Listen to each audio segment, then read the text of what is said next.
지난 시간 우리는 야고보서를 통해 행동하는 믿음으로 살아야 하는 우리는 반드시 버려야 할 것들이 있다라는 것을 알게 되었습니다. 그 버려야 할 것이 무엇이었느냐?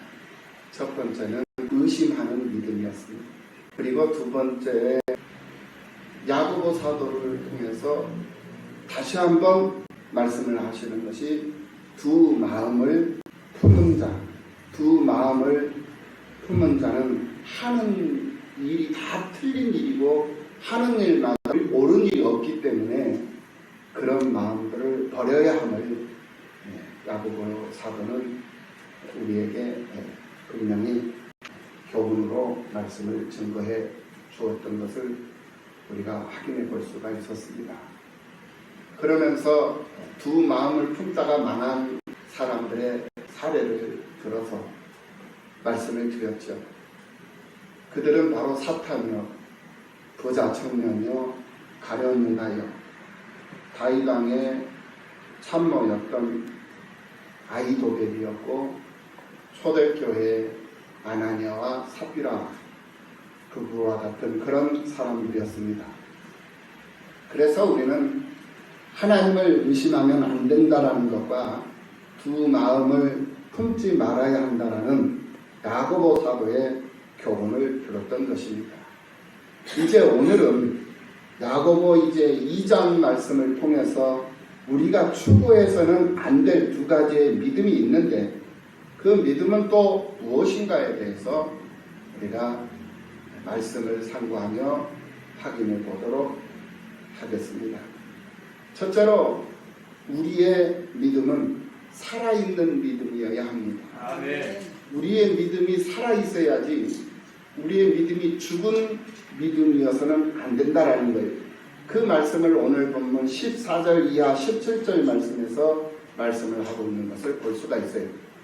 내 형제들아, 만일 사람이 믿음이 있노라 하고 행함이 없으면 무슨 유익이 있으리요? 그 믿음이 능히 자기를 구원하겠느냐라고 말씀을 하고 있는 것을 볼 수가 있습니다. 여기서 말하는 이 믿음이 있노라 하고 행함이 없다라는 이 말은 자꾸 사람들이 윤리와 도덕적 범주 안에서 가둬놓으려고 해요.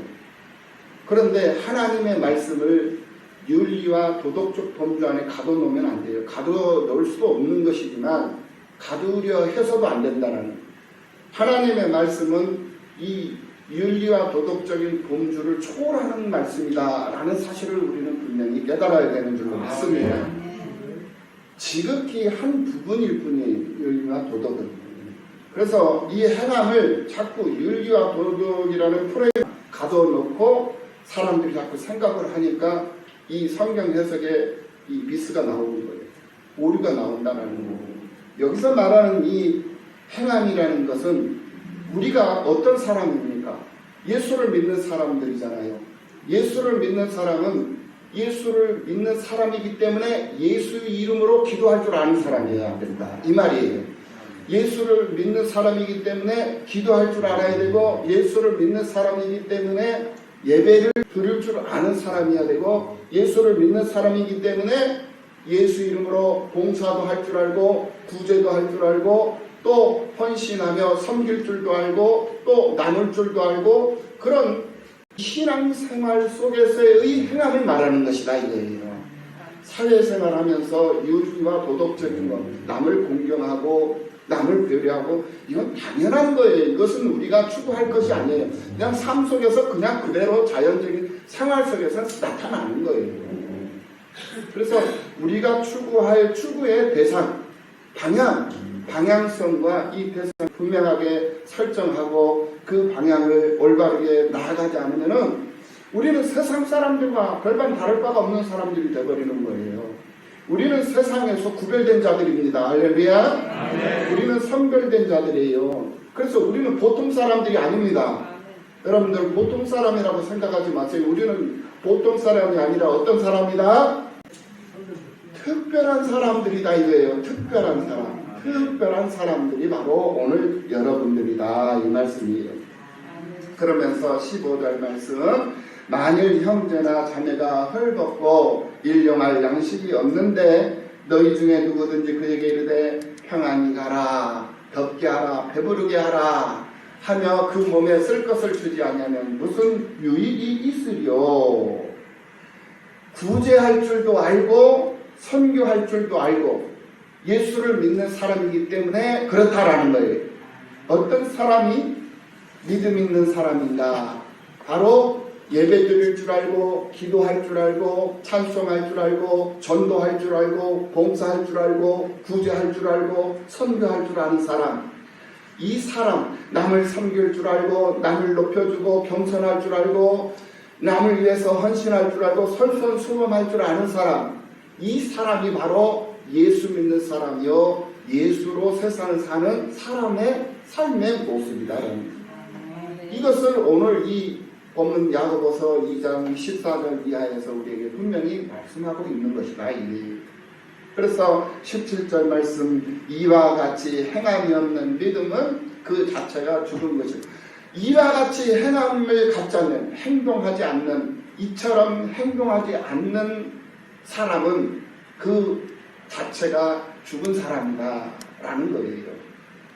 그러므로 우리는 예수를 믿는 사람이기 때문에 많은 사람들을 돌아볼 수 있어야 되고 그 사람들을 위해서 내가 헌신할 수 있는 사람들이 돼.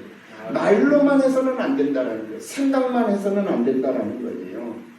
그것이 바로 오늘 본문 야고보 사도가 우리에게 주문을 하고 있는 말씀의 요지가 되는 거예요. 우리의 믿음은 살아있는 믿음이어야 된다.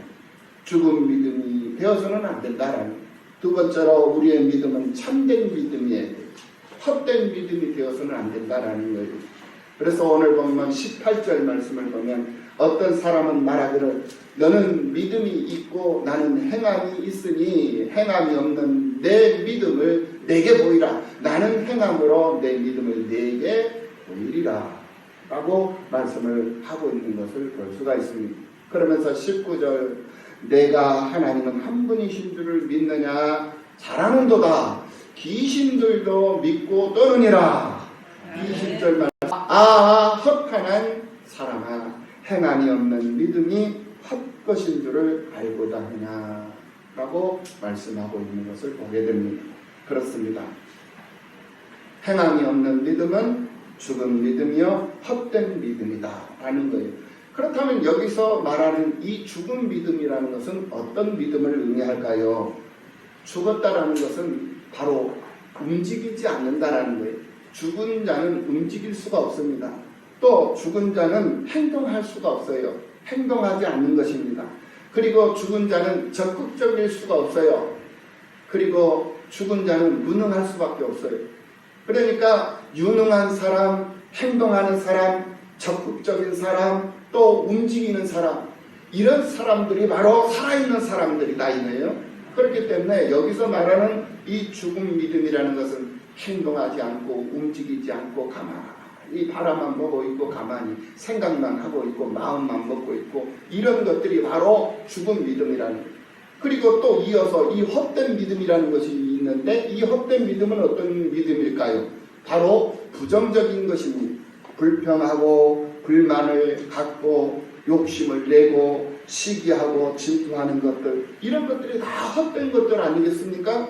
이것을 가리켜서 헛된 믿음이다라는 거예요. 그러므로 오늘 살아있는 믿음을 가진 참된 믿음의 사람이라면 우리는 죽은 믿음을 버리고 헛된 믿음도 추구해서는 안 된다라는 사실을 야고보 사도가 오늘 우리들에게 증거하고 있다라는 거예요. 그래서 이 두 가지의 믿음, 이런 것들은 반드시 우리가 버려야 할 것들이다. 할렐루야. 그런데 오늘 본문 19절 말씀을 보면서 참으로 놀라운 사실을 발견하게 되었습니다. 그 놀라운 사실이 무엇이냐? 바로 귀신들도 믿고 떠느니라. 귀신들도 하나님을 믿는다라는 거예요. 참 놀라운 일이지 않습니까? 어떻게 귀신들이 하나님을 믿어요? 근데 오늘 본문에서 귀신들도 믿고 떠느니라 이렇게 분명히 말씀을 하고 있는 것을 볼 수가 있어요. 그렇다면 오늘 만물의 영장인 우리 우리는 하나님의 형상과 모양을 따라서 창조된 하나님의 사람들이지 않습니까? 믿습니까? 그렇다면 우리 이 하나님의 사람들이 귀신만도 못한 존재라고 한번 생각을 해봐요. 이 세상에 귀신들도 하나님을 믿고 하나님을 앞에서 떨고 사는데 하나님의 사람들이라는 사람들이 믿음 없는 모습으로 세상을 산다라고 생각해봐요. 그 사람을 가리켜서 뭐라고 해요? 귀신만도 못한 존재라고. 귀신만도 못한 사람들. 개 있죠. 개 멍멍멍. 만도 못한 사람들이 많죠. 그쵸. 그래서 뭐만도 못한 사람들이 많아요. 그런데 오늘 야고보서 2장 19절 말씀을 가만히 보니까 귀신만도 못한 사람들도 많이 있더라는 거예요. 오늘 우리들만큼은 귀신보다는 나은 사람들이 되어야 될 줄로 믿습니다. 뭐보다는 멍멍이보다는 나은 사람들이 되어야 될 줄로 믿습니다. 사악하고 더러운 추악한 그런 이 귀신만도 못한 존재, 그런 믿음 없는 존재가 되어서야 되겠느냐? 우리는 이 말씀을 생각해 보지 않을 수가 없다라는 거예요. 그리고 야고보 사도는 오늘 본문 21절 이하에서 구약에 나타난 선진들의 참된 믿음에 대한 이 사례의 두 가지를 언급해 주고 있는 것을 볼 수가 있습니다. 그 첫 번째 사례가 뭐냐? 바로 아브라함의 믿음에 대한 사례였습니다. 오늘 본문 23절의 말씀입니다. 이에 성경에 이른바 아브라함이 하나님을 믿으니 이것을 의로 여기셨다는 말씀이 이루어졌고 그는 하나님의 것이라 칭함을 받았나니.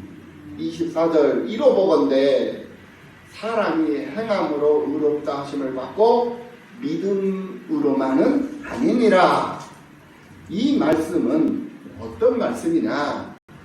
마음만 먹고 있고 생각만 하고 있는 것은 아니다라는 거예요. 물론 사람이 마음 먹기에 다르고 생각하기 나름이라고 그랬어요. 그런데 마음 먹기 다르고 생각하기 나름인데 그 상태로만 머물러 있어버린다, 멈춰버린다라면 그것을 어떻게 믿음이다라고 말할 수 있겠느냐. 이런 말도 있죠. 사랑하면 표현하라고 그러죠. 그렇죠? 부부관계도 그렇죠. 내가 아내를 사랑한다면 아내를 사랑한다라는 것이 느껴지도록 그 아내에게 무엇인가를 표현을 해야 될 것 아니겠습니까? 말로만 사랑한다 하면서 행동은 사랑하는 것이 아니라 행동은 핍박하는 행동, 저주하는 행동이 나오고 미워하는 행동이 나오고 그런 모습이 보여진다면 어떻게 그 사람을, 그 남편을 사랑하는 남편이다라고 인정을 할 수가 있겠습니까?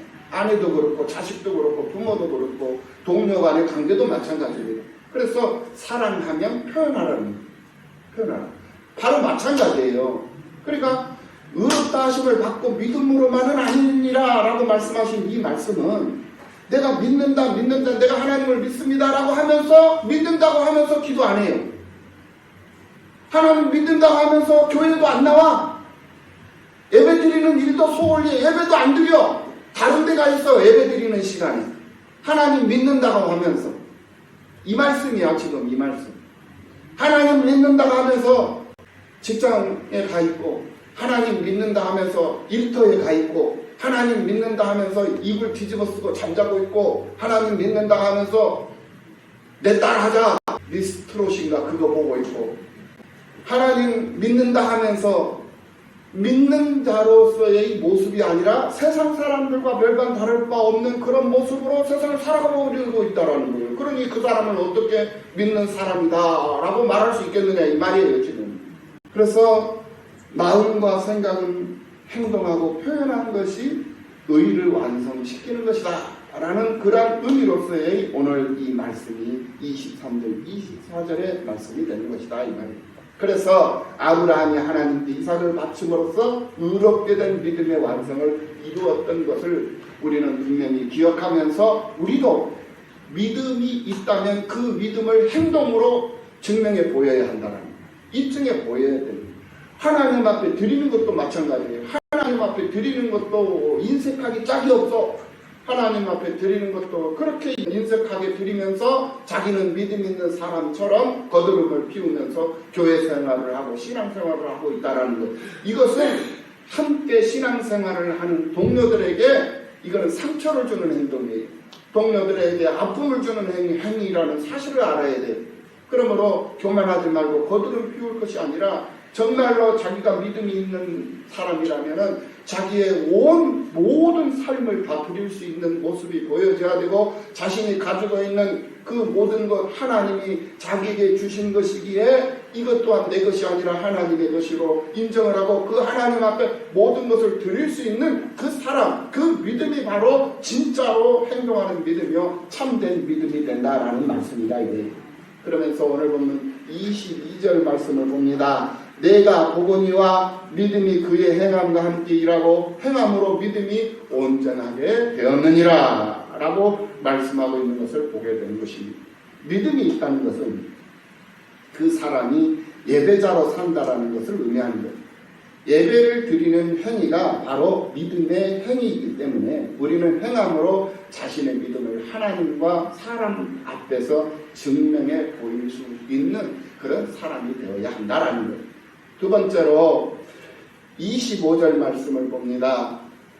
여리고 성에 거주하고 있는 기생 이 라합이 이스라엘 정탐꾼을 접대한 그러한 사례를 지금 야고보 사도가 거론을 하고 있는 것을 볼 수가 있어요.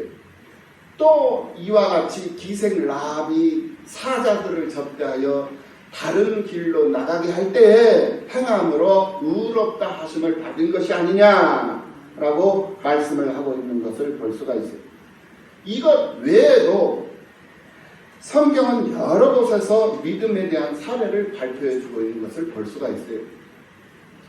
오늘 이 기생 라합이 주의 사자들을 접대하여서 다른 길로 나아가게 할 때 행함으로 의롭다함을 받았다라고 말씀하시는 이 25절의 이 말씀을 보면서 주의 사자, 즉 주의 종들을 접대하고 대접하는 일을 여러분들 소홀히 하지 말았으면 좋겠다라는 생각을 해봐요. 하나님께서 기름 부어 세우신 주의 종들을 가까이 하면 가까이 할수록 여러분들에게는 축복이 되는 줄로 믿습니다. 아멘. 누가 신앙생활을 잘하는 사람이냐? 목사님을 가까이 하는 사람들이 신앙생활을 잘하는 거예요.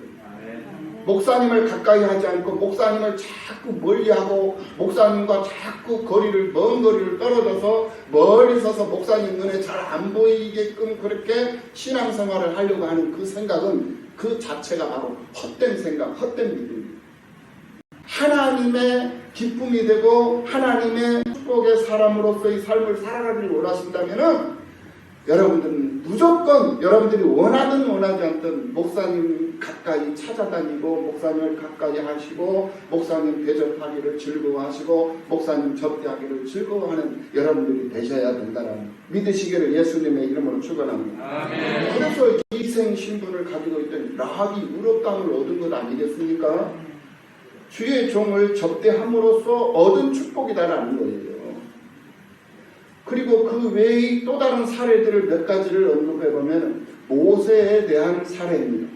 출애굽기 14장 21절 말씀을 보면은 모세가 바로 위에 바다 위로 손을 내밀 때에 여호와께서 큰 동풍을 밤새도록 바닷물을 물러가게 함으로 해서 물이 갈라지고 바다가 마른 땅이 됐다고 했어요.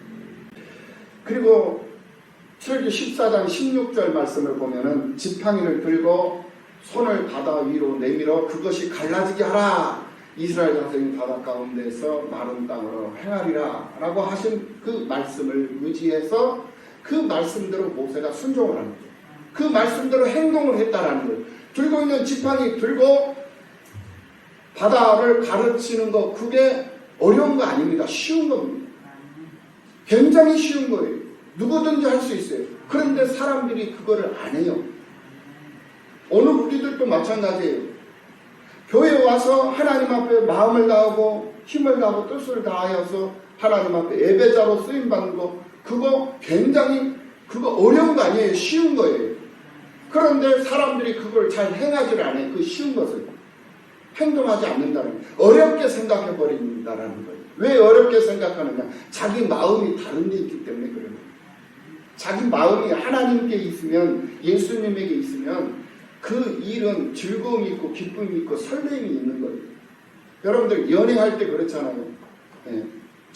청춘 남녀가, 선남 선녀가 연애를 할 때 그 마음이 그 사람이가 다 있으면 내가 어떤 어려운 상황 가운데 놓여 있어도 나는 즐거워요.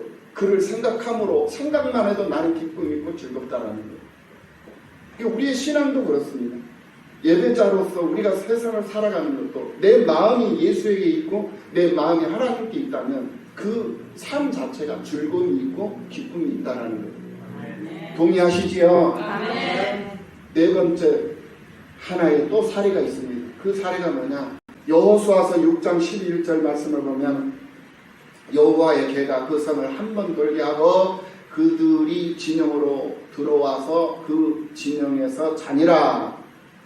15절 말씀, 일곱째 날 새벽에 그들이 일찍 일어나서 전과 같은 방식으로 그 성을 7번 보니 그 성을 7번 돌기는 그날뿐이었더라 라고 하면서 이 여리고성을 돌고 또 돌고 또 돌므로 해서 이 여리고성이 무너져 버립니다.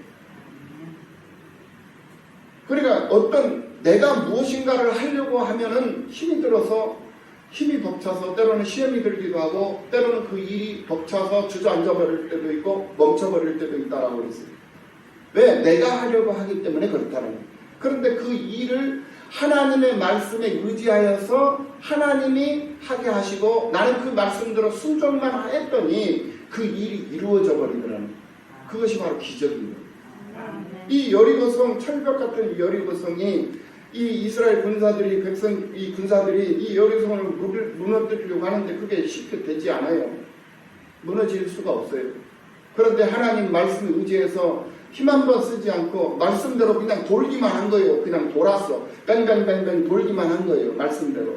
하루 돌고 이튿날 돌고 셋째 날 돌고 넷째 날 돌고 일곱째 날까지 돌아. 그냥 돌기만 한 거예요. 일곱째 날에 7번 돌으라고 한 거예요. 그러니까 왜 우리가 7번 돌아야 됩니까? 이렇게 반문하지 않아요. 아멘. 알겠습니다. 믿습니다 하면서 7번 돈 거예요. 7번 도니까 여리고성이 그냥 그 자리에서 무너져 버려요. 우리는 하나님의 기적 속 주인공들이 되는 줄로 믿습니다. 내가 하려고 하면은 힘들고 어려워요. 그런데 하나님 말씀 의지해서 말씀대로 했더니 그 일이 너무나도 쉽게 해결이 돼버리더라는 거예요. 다섯 번째로 다윗이 골리앗을 향해서 물맷돌을 던졌던 사례였습니다. 이 사무엘상 17장 49절 말씀을 보면 손을 주머니에 넣어 돌을 가지고 물매로 던져 블레셋 사람의 이마를 치매 돌이 그 이마에 박히니 땅에 엎드러지니라. 이 골리앗 대장을 당해낼 사람들이 아무도 없었어요. 그런데 이 사울 왕이 자기 딸을 내놨어요. 이 골리앗 대장을 쓰러뜨리는 자에게 내 딸을 주겠다. 이렇게 상금을 걸어가지고 수없이 많은 장수들이 나와가지고 골리앗과 상대를 했는데 다 죽음을 당하고 상대할 자가 없었던 거예요.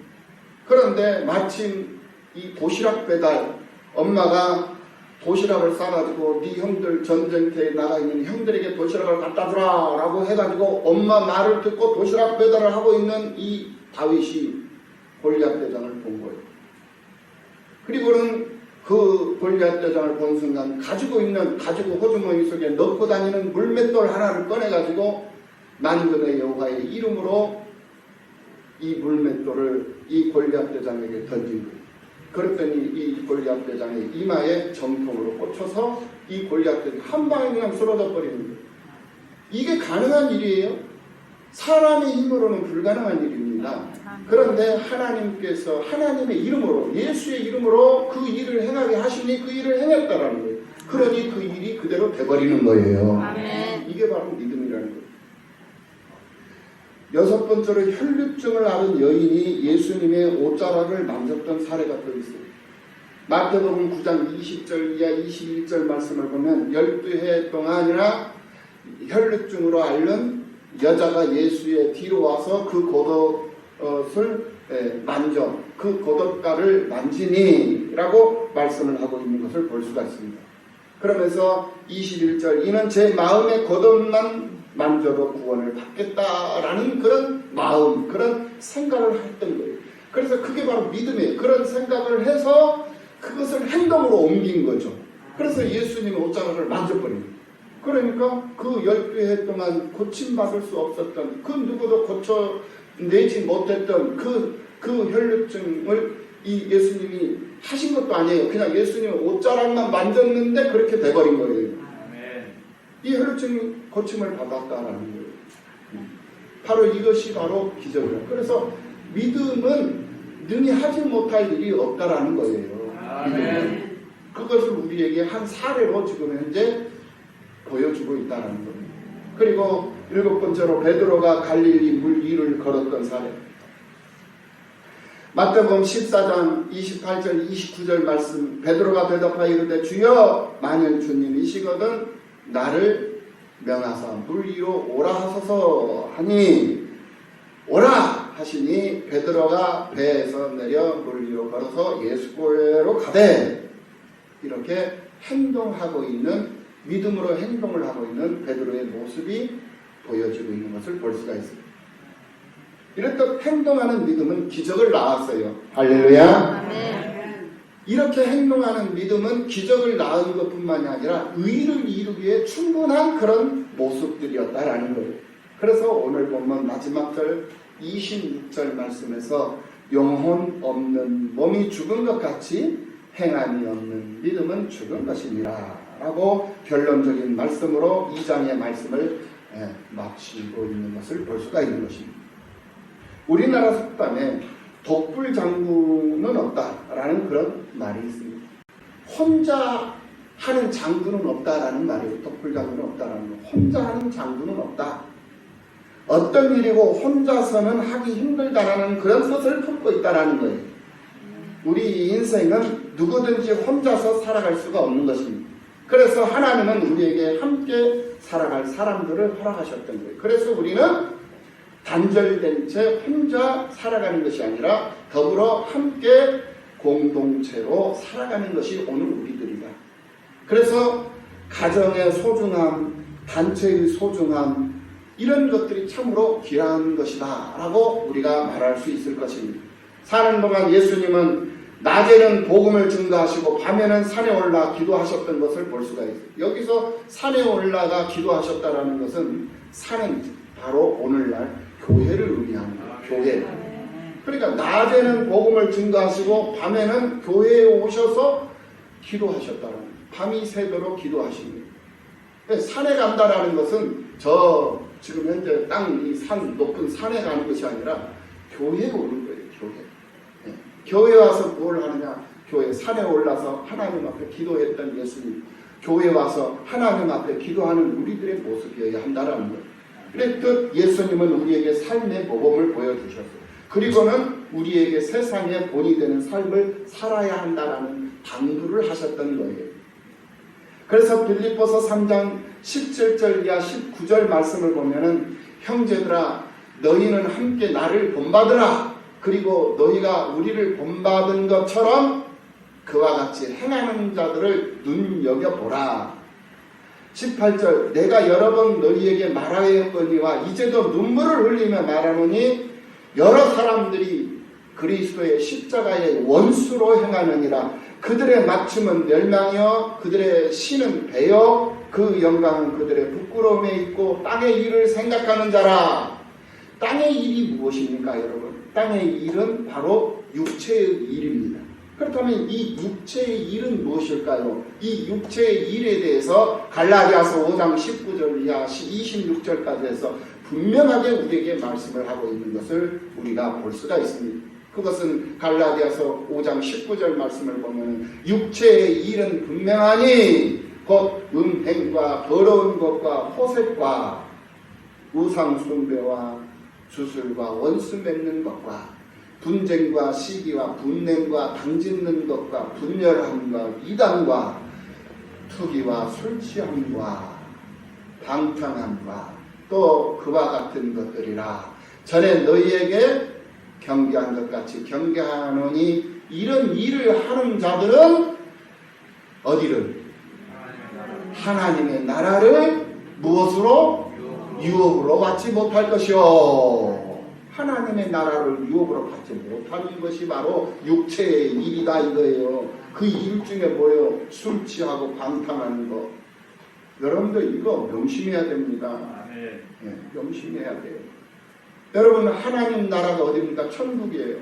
천국 가기 싫은 사람 있어요? 여기 천국 가기 싫은 사람 손 한번 들어봐요. 천국 가고 싶으신 분 손 한번 들어봐요. 천국 가고 싶은 분. 손 안 든 사람 뭐요? 천국 가기 싫은데요? 손 내려. 여러분 다 천국 가신다고 그랬어요. 천국 가고 싶다고 그랬어요. 천국 가고 싶은 사람은 술 취하면 돼요? 안 돼요? 술 취한다. 술 취한다는 건 먹어서 꼴딱꼴딱 먹어서 술 그냥 거하게 이렇게 맛이 가는 거 그거 술 취한 거 아니에요. 소유하지 말라는 거예요. 가까이 하지 말아라. 술을 가까이 하지 말아라. 술을 취하지 말아라. 취하게 소유하지 말라는 말이라는 거예요.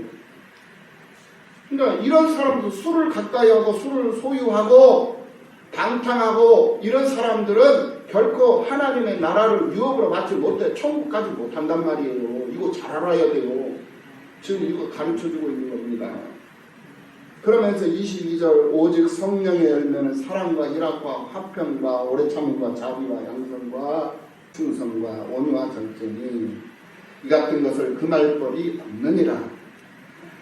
그리스도 예수의 사람들은 그 24절 그리스도의 예수의 사람들은 육체와 함께 그 정욕과 탐심을 십자가에 못 박았느니라.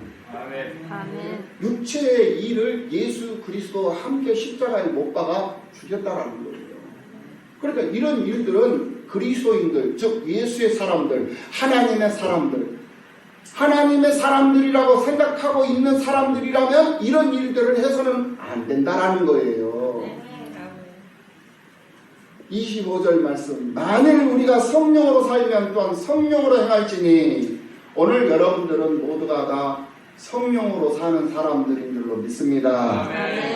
그러면은 어떻게 행동해야 된다? 성령으로 행동해야 됩니다. 성령으로 사는 사람이면 성령으로 행할지니. 26절 헛된 영광을 구하여 서로 노엽게 하거나 서로 투기하지 말지니라 라고 말씀하고 있는 것을 분명히 우리가 볼 수가 있습니다. 여러분 신앙이 병들면요 나타나는 증세가 있어요. 그 첫 번째 증세가 어떤 증세나 믿음이 병들면 평안과 기쁨이 사라져버려요. 병들면 평안이 없어. 기쁨이 없어. 그래서 교회를 나와도 기쁨이 없어. 왜? 병들어 있으니까. 직장에 가도 즐거움이 없고 학교를 가도 즐거움이 없고 가정으로 돌아와도 평안하지가 않아. 왜? 병들어 있어서. 병들어 있기 때문에 그래. 그러니까 내가 교회에 나왔는데 기쁨이 없다. 그러면 교회가 문제가 아니라 내가 문제가 있는 거야. 나한테 문제가 있는 거야. 어떤 문제? 내가 병들어 버린 거야. 그걸 진단을 해야 돼요. 그걸 진단을 해야 돼. 내가 집에 들어왔는데 집에 평안이 없어. 내가 병들어 있어. 그래서 평안이 없는 거야. 내 자신이 괴로우니까 평안하지가 않는 거야. 빨리빨리 자신을 진단할 수 있는 사람이 지혜로운 사람들인 줄로 믿습니다. 그래야 자신이 회개하고 돌이키고 반성하고 그래서 하나님 앞에 용서를 구하고 새 힘을 얻을 수 있을 것 아니겠습니까? 두 번째로 신앙이 병들면은 불안해져 가지고 설교가 귀에 들어오질 않아요. 왜? 병들어 있습니다. 그래서 설교가 듣기가 싫어. 자기 귀에 설교가 거슬려. 이 사람은 내가 병들었구나. 이거 빨리 진단이야. 목사님 설교가 듣기 싫고 목사님 설교가 귀에 거슬리고 목사님 설교가 거부감이 생기고 이러면 병든 거예요. 할렐루야. 네. 병들어요. 목사님의 말씀이 은혜롭지가 않고 그러면 병들어 있는 거예요. 그것이 그 사람의 신앙이 병들어 있다라는 증거가 된다라는 거예요. 우리의 몸이 병들면 어떻습니까? 우리의 몸이 병들면 밥맛이 없어요. 가장 먼저 오는 것이 밥맛이 없어요. 뭔 맛인지를 몰라. 그래도 밥은 먹죠. 예, 맛은 없어도. 왜? 살라니까. 살라고 밥을 먹는 거예요. 근데 밥맛이 없어지는 순간 아, 나는 병들었구나. 내 몸 상태가 지금 정상이 아니다라는 거예요. 예, 그와 마찬가지. 내 믿음이 병들면은 하나님의 말씀에 맛이 떨어져 버려요. 하나님의 말씀이 강단에서 선포되고 있음에도 불구하고 그 말씀이 맛이 없어. 그 이유는 내가 병들어 있기 때문에. 그래서 자기가 맛있는 말씀만 골라가지고 먹어. 듣기 좋은 말씀만 골라 먹어. 편식을 해. 왜? 병들어 있으니까. 그래서 하나님의 말씀도 가려서 먹고 편식하는 그러한 습관이 나타나게 되어져 있어요. 왜? 병들어 있기 때문에 그렇다라는 거예요. 세 번째로 신앙이 병들면 희망보다 실망과 절망이 오게 되어 있습니다. 신앙이 병들면 구원의 확신이 없어지는데 구원의 확신이 사라져버리니까 희망이 있을 리가 없죠. 그러니 불안해하고 긍정적인 생각보다는 부정적인 생각이 강하게 그 사람의 심령을 지배하게 되는 것이고, 그래서 그 사람은 낙심하고 절망하고 좌절할 수밖에 없는 그런 두려움과 공포 속에서 세상을 살아가는 거죠. 왜? 그 사람의 신앙이 병들어 있기 때문에 그렇다라는 거죠. 네 번째로 신앙이 병들면 능력이 소멸되어 버립니다. 제자들도 믿음이 떨어졌을 때 능력이 소멸됐던 것을 우리는 확인해 볼 수가 있었습니다. 다섯 번째로 신앙이 병들면 하나님보다 사람을 더 의지하게 됩니다. 믿음이 병들었기 때문에 그렇다고. 하나님을 바라봐야 할 하나님의 사람이 사람을 바라보게 돼요. 사람을 의지하게 돼요. 왜? 병들었기 때문에 그렇다는 거예요. 여섯 번째로 신앙이 병들면 교회와 멀어져요. 신앙이 병들면 교회와 멀어지고 목사님과 멀어져요. 목사님은 어떻게 하면 목사님의 눈에 띄지 않을까? 라고 숨어서 다녀요. 왜? 병들어 있습니다. 마지막으로 일곱 번째로 신앙이 병들면 순종하지 않고 불평을 합니다. 나도 모르게 어떤 불평이 나왔다 하면 아, 내가 지금 상태가 안 좋구나. 이걸 진단하시기 바랍니다. 아멘. 그럼 상태가 안 좋다라는 진단이 나오면은 우리는 즉각적으로 어떻게 해야 되겠어요? 약을 먹어야죠. 약. 무슨 약? 할렐루야. 누가 구약이라고 했어요? 저쪽에서. 구약을 먹고 신약을 먹고. 약을 먹어야 돼. 구약, 신약, 하나님의 말씀을 먹어야 된다 이거예요. 네. 무슨 약을 먹어야 돼? 그러니까 한약을 먹어야 돼. 양약을 먹어야 돼. 갑자기 이 생각하신 분들 왜 있을 거예요? 아니요. 한약도 필요 없고 양약도 필요 없어. 무슨 약? 구약과 신약의 말씀을 먹어야 된다. 그래야만이 내가 치료를 받을 수가 있는 거예요. 그리고 그 구약과 신약의 말씀에 근거한 기도를 드리고 그 말씀에 근거한 그 기도가 응답될 줄로 믿고 노래하면서 사는 거예요. 할렐루야. 여러분들의 신앙 진단은 어떤가? 여러분들의 신앙 진단은 괜찮습니까? 그렇다면 우리는 하나님 앞에 감사하며 살아야 돼요. 우리가 추구해서는 안 될 두 가지의 믿음, 오늘 이 야고보서 2장을 통해서 분명하게 확인해 볼 수가 있었습니다. 우리가 추구해서는 안 될 믿음, 우리가 반드시 버려야 할 믿음, 그 믿음이 어떤 믿음이었느냐? 바로 죽은 믿음이었고 헛된 믿음이었다라는 거예요. 행동하는 믿음으로 하나님을 노래하는 주님의 몸된 교회로 세워가는데 귀하게 쓰임을 받는 멋진 믿음의 사람들로 부족함이 없는 모두가 다 되시기를 예수님의 이름으로 축원합니다. 기도하시겠습니다. 살아계신